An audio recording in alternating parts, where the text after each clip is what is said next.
Ce matin, j'ai très mal au dos.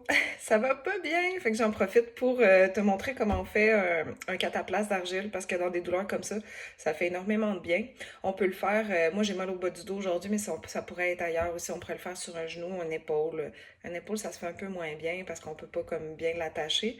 Alors, tu vas avoir besoin de différents ingrédients. De l'argile verte. J'ai pas le contenant d'origine, c'est juste de l'argile verte en poudre. On pourrait avoir la concassée aussi pour faire des cataplasmes qui est généralement moins cher. Un bol en céramique ou en verre, une cuillère de bois et de l'eau. Ça, c'est notre base pour commencer le cataplasme. Si on veut le wrapper puis le garder pendant plusieurs heures, on va avoir besoin d'un coton fromage, comme ça, j'ai pris au Dollarama, un bandage élastique, puis en option, on peut ajouter des huiles essentielles. J'en ai choisi quelques-unes ici. Quelques huiles essentielles antalgiques pour aider avec la douleur. Ça, c'est optionnel. Déjà, juste l'argile, ça fait déjà un bon travail parce que l'argile a la capacité à faire un échange ionique avec le tissu, prendre qu'est-ce que le tissu a plus besoin, genre l'inflammation, puis donner qu'est-ce que le tissu a besoin. Fait que c'est déjà un bon départ juste d'avoir l'argile, ça fait déjà beaucoup de bien. L'argile n'aime pas le plastique, le métal. Fait qu'on peut pas prendre une cuillère en métal qu'on va prendre là, pour manger les cuillères régulières. C'est pour ça que je prends une cuillère de bois. C'est un petit peu plus difficile à manipuler. On pourrait aussi prendre du verre, autant pour le bol ou dans un verre ou des choses comme ça. On peut faire le cataplasme à l'avance, mais il va avoir tendance un petit peu à sécher. Fait qu'il faut pas le faire trop à l'avance non plus. Moi, là, je le sais que je vais continuer à avoir mal quand même pendant quelques jours. Fait que j'aime ça le faire pour 2 shots. Fait que peut-être je vais en faire un aujourd'hui, un demain. Peut-être je vais en faire un aujourd'hui, puis un ce soir si jamais j'ai le temps, puis j'ai mal, puis j'ai l'occasion de le faire. Je vais le refaire une deuxième fois dans la journée. Je pourrais le faire, mettons, pour 4 fois maximum si je le couvre bien avec une assiette, c'est quelque chose qui va le conserver parce que ça va avoir tendance à sécher, puis surtout que là, le mien, il y a des huiles essentielles dedans. Les huiles essentielles sont un peu volatiles, fait que je voudrais pas trop le faire à l'avance. C'est pas facile d'utilisation, l'argile. Il y a beaucoup de petites choses à savoir, puis c'est un petit peu long et compliqué à utiliser, mais ça vaut vraiment la peine parce que quand on a mal, ça l'aide beaucoup, beaucoup les douleurs. Fait que moi, je le fais généralement juste quand j'ai des douleurs aiguë, là. Justement, j'ai une amie qui a fait le défi Pierre Lavoie à ma place hier parce que j'ai donné mon billet parce que je m'étais fait mal au dos. Puis là, elle se fait c'est naturopathe aussi, puis elle se fait des cataplasmes sur le genou parce qu'elle s'est fait mal au genou pendant le défi parce qu'elle s'était pas assez entraînée. Bref, c'est quand même vraiment pratique d'avoir à portée de la main, puis ça coûte pas cher. On peut le faire soi-même. Euh, si vous êtes à Gatineau, vous pouvez venir me voir. Je suis masso aussi, je peux vous l'installer aussi, mais vous n'avez pas besoin de moi, là. Je vous montre tout ici comment ça marche. Fait que là, je vais déposer l'argile dans mon bol. Je vais ajouter de l'eau, tout simplement. J'ai mis de l'eau filtrée. L'eau que je bois, c'est de l'eau par osmose inversée, mais je dirais, on veut mettre l'eau la plus pure qu'on a à la maison. Puis je vais ajouter l'eau petit à petit parce que si je mets trop d'eau, je vais devoir remettre de l'argile. C'est difficile de donner des quantités là, pour moi parce que je vais tout le temps à l'œil en fonction de la texture de l'argile. Là, j'ai mis juste un tout petit peu d'eau. Clairement, il n'y en a pas assez. Je vais retourner l'en mettre, puis je vais brasser jusqu'à temps que l'argile ait une consistance qui me plaît. En ayant la petite argile en poudre comme ça, ici, il faut que je m'assure de brasser immédiatement après avoir mis l'eau pour pas que ça fasse des motons. Puis ça va être le contraire avec l'argile concassée. Si j'ai de l'argile concassée, il faut que je mette l'eau pour couvrir, puis je laisse ça déposer pendant moins d'une demi-heure. Ensuite, je vais brasser puis je vais ajuster les quantités. Avec l'argile en poudre, c'est un petit peu plus facile. Comme là, j'ai un petit peu trop d'eau. Je brasse ici, là, puis j'ai des motons d'argile, mais j'ai clairement un petit peu trop d'eau. Fait que c'est un petit peu plus facile à ajuster parce que je peux venir ajouter un petit peu d'argile quand j'ai mis trop d'eau. C'est ça le défi, d'aller chercher la texture idéale. L'argile, elle va fonctionner bien quand elle est mouillée. Fait qu'on veut s'assurer quand même qu'elle est suffisamment, tu sais, la pâte est suffisamment humide pour que ça dure le maximum de temps. Tant qu'on l'a sur nous, puis qu'elle est mouillée, elle va être active. Fait qu'une fois qu'elle a complètement séché, c'est mieux de l'enlever. On peut la garder humide aussi tout au long du cataplasme. Là aussi, vu que je mets des huiles essentielles dedans, je vais quand même avoir une texture un peu épaisse parce que je vais ajouter de l'huile, fait que ça va continuer à la faire un petit peu ramollir. Là, je suis arrivée pas mal à la texture que j'ai envie qu'elle soit. C'est à peu près comme ça, là. C'est quand même assez épais. Puis comme je vais le faire dans le dos, puis je suis toute seule, si ça serait trop liquide, ça ferait rien que tomber, puis là, ça serait vraiment pas... ça serait vraiment pas agréable. C'est pas facile à utiliser, mais ça vaut la préparation. Puis une fois qu'on est habitué, euh, c'est un petit peu plus facile, là, tu sais. Fait qu'à peu près cette texture-là que j'ai été capable d'aller chercher. Là, je vais ajouter mes huiles essentielles. Là, j'ai de l'huile de MCT que je prends pour manger, mais ça pourrait être de l'huile d'olive que je prends pour cuisiner, là, juste comme un corps gras qui va faire que mes huiles essentielles vont être capables de se diluer dedans. J'en mettrai pas beaucoup, à peine une cuillère à soupe. À peine une cuillère à soupe, peut-être même un petit peu moins qu'une cuillère à soupe. Et puis là, les huiles que j'ai choisies, c'est des huiles qui sont antalgiques puis relaxantes musculaires parce que j'ai des spasmes. J'étais comme toute spasmée. Fait que là, j'ai de la Gaultérie odorante.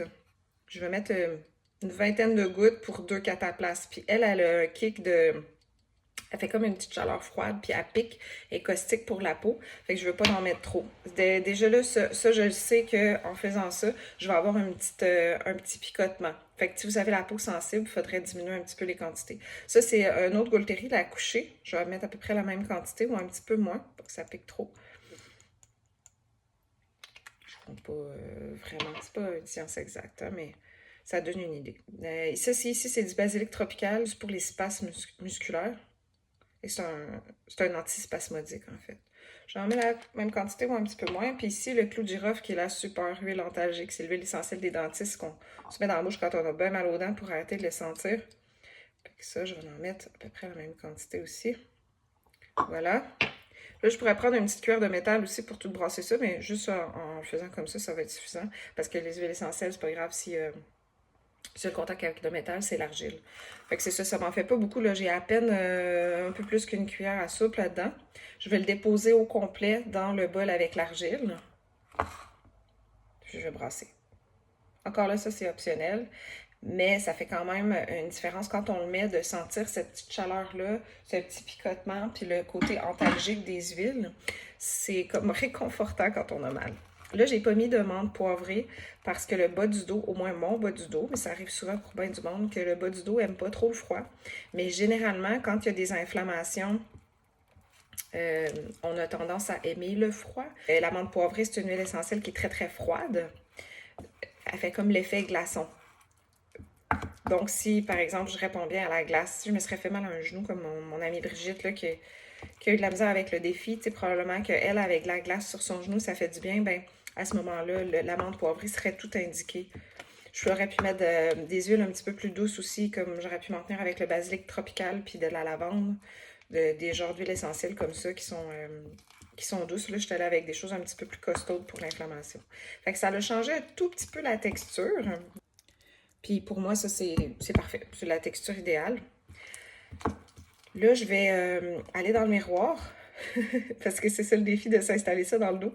Je commence toujours avec la cuillère de bois. Je vais prendre une grosse motte comme ça, puis j'essaie de l'installer avec la cuillère de bois, puis je commence par l'installer comme ça dans mon dos.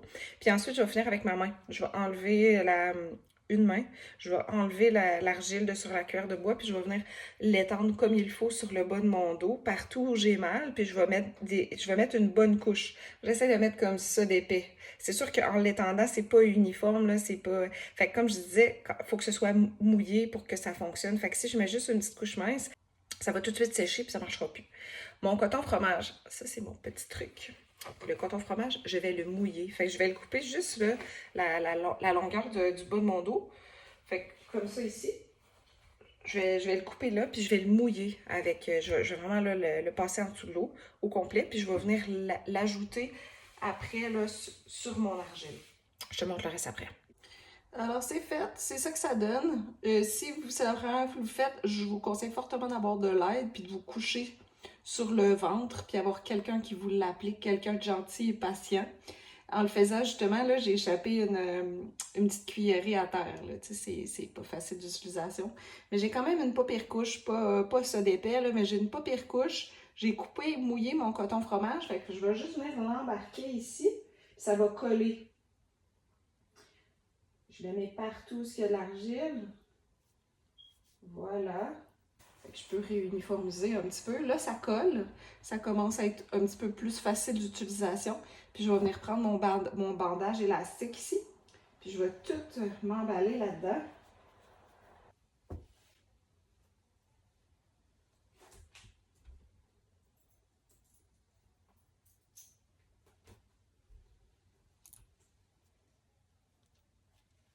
fois bien emballé, euh, ça va, euh, ça va rester en place. Je vais pouvoir m'asseoir, faire mes affaires.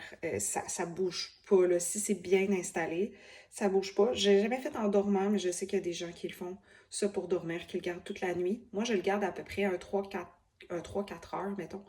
Puis après ça, quand je sens qu'il commence à être un petit peu sec ou que je suis juste un peu tannée de l'avoir, ben là, je l'enlève. S'il commence à sécher, justement, parce que j'en ai pas mis assez, je pourrais enlever le bandage élastique, remouiller sur le coton fromage, soit avec un petit spray ou juste avec ma main, avec de l'eau. Puis ça pourrait le réactiver pour qu'il soit encore fait que c'est tout. Fait que là, je vais juste faire ma journée comme ça. À la limite, je pourrais aller travailler, tu sais, si j'ai des engagements. Mais ça m'aiderait beaucoup à être capable de fonctionner plus facilement. Je changerais peut-être mon chandail parce qu'il y a de l'argile dessus. Avec qu'est-ce qui me reste de l'argile, je vais juste couvrir avec une assiette. Je vais même ajouter un petit peu d'eau pour éviter que ça sèche trop. Puis peut-être cet après-midi, ce soir ou demain, là, je vais le rebrasser puis je vais m'en refaire un autre. Ça. Fait que ça ressemble à ça. Oui. Euh, en fait, ouais, je vais. OK. Fait que pour l'enlever, la chose à savoir, c'est que l'argile, ça bouche les tuyaux. Ça bouche les tuyaux de la douche, de l'évier, de la toilette. Fait qu'il faut vraiment le jeter, là, poubelle compost. Le fait d'avoir le coton fromage, c'est vraiment facile à enlever parce que je vais juste comme venir ici tout enlever le coton fromage puis frotter pour prendre l'argile avec. Puis après ça, pour les restants, je peux prendre soin de débarbouiller, tout simplement aller dans la douche pour enlever qu'est-ce qui reste. Ben, j'espère que ça t'aide. J'espère que si tu écoutes ça, c'est parce que tu as une blessure et que ça va t'aider. Comme moi, ça m'aide. Puis, ben, si tu as des questions, je suis jamais bien loin.